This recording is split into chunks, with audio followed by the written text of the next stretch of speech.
Interesting और feasible topic में फ़र्क। रिसर्च स्कॉलर्स की सबसे बड़ी डिलेमा ये होती है कि जो टॉपिक उन्हें इंटरेस्टिंग लगता है, क्या वो सच में फिजिबल भी है? शुरुआत में हर स्कॉलर के पास बहुत सारे आइडियाज़ होते हैं। कुछ तो बहुत एक्साइटिंग लगते हैं, लेकिन जब उन पर डीप एनालिसिस किया जाता है तो पता चलता है कि उन पर एक्चुअल रिसर्च करना ऑलमोस्ट इम्पॉसिबल है। यही डिफरेंस स्कॉलर को क्लियर समझना बहुत ज़रूरी है।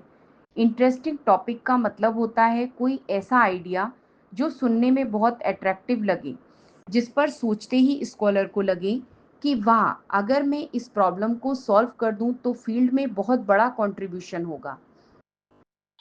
उदाहरण के लिए आर्टिफिशियल इंटेलिजेंस से पूरी तरह ह्यूमन इमोशंस को रीड करना या ब्लॉकचेन से पूरे एजुकेशन सिस्टम को रेवोल्यूनाइज करना, ये टॉपिक सुनने में इनोवेटिव लगते हैं, लेकिन एक्चुअल में इन पर रिसर्च करना आसान नहीं होता।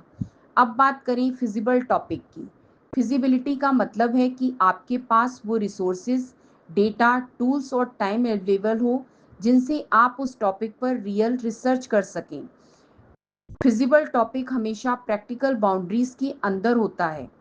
उदाहरण, facial expression recognization using deep learning for limited emotion set या blockchain based secure student record system.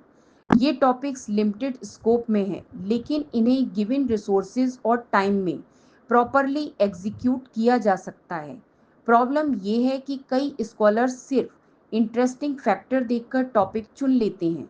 शुरुआत में तो मोटिवेशन हाई रहता है, लेकिन जब एक्सपेरिमेंट सेटअप नहीं होता, डेटा सेट अवेलेबल नहीं होता या रिक्वायर्ड टूल्स बहुत एक्सपेंसिव निकलते हैं तो स्कॉलर फ्रस्ट्रेटेड होकर बीच में ही गिव अप करने लगता है।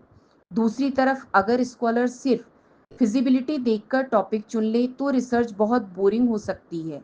ऐसा टॉपिक ना तो नॉवेलिटी रखता है और ना ही स्कॉलर को लॉन्ग टर्म मोटिवेशन देता है। रिजल्ट ये होता है कि रिसर्च मैकेनिकल टास्क बन जाती है और स्कॉलर उसे पैशन से नहीं कर पाता।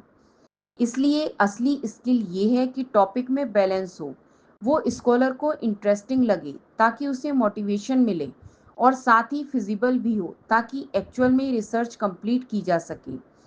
गाइड का रोल यहाँ बहुत क्रिटिकल होता है। गाइड को देखना होता है कि स्कॉलर का आइडिया कितना प्रैक्टिकल है और कहाँ स्कोप नैरो करके उसे फिजिबल बनाया जा सकता है। लेकिन कई बार गाइड प्रॉपर गाइडेंस नहीं देते और स्कॉलर कंफ्यूजन में फंस जाता है। तो साफ है कि हर इंटरेस्टिंग आइडिया रिसर्च टॉपिक नहीं बन सकता और हर फिजिबल टॉपिक स्कॉलर को सेटिस्फेक्शन नहीं दे सकता। रिसर्च की शुरुआत में यही फर्क समझना सबसे जरूरी है। अगर आप ईमानदारी से मेहनत करके रिसर्च करना चाहते हैं और इसमें किसी भी स्तर पर कोई दिक्कत आ रही है, तो आप डॉक्टर कपिल गोविल से मदद ले सकते हैं। इसके लिए इस चैनल की किसी भी वीडियो पर कमेंट करें और गाइडेंस पाने की प्रक्रिया जान लें।